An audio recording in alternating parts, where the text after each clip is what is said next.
हाँ हाँ मળી गયું ને चेकिंग हाँ रेलवे स्टेशन चेकिंग कैप्चर डाल देना ठीक है मेरी बात कैप्चर डाल देना ठीक है लाइव कैप्चर डाल देना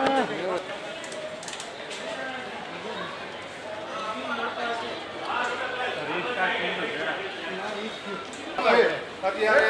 જે વાહનો જે છે તેમને પણ ચેક કરવામાં રાજકોટ સિટી પોલીસ દ્વારા આવી રહ્યા હતા ત્યારબાદ ફોન કરું તો ચેકિંગ ચાલુ રેલવે રેલવે સ્ટેશન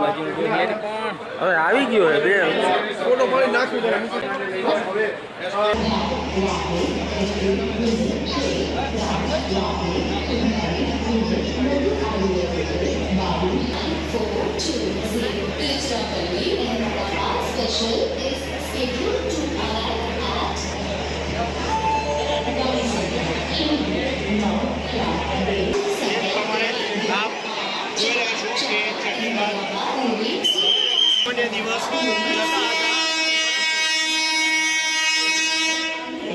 બ્લાસ્ટ કરીને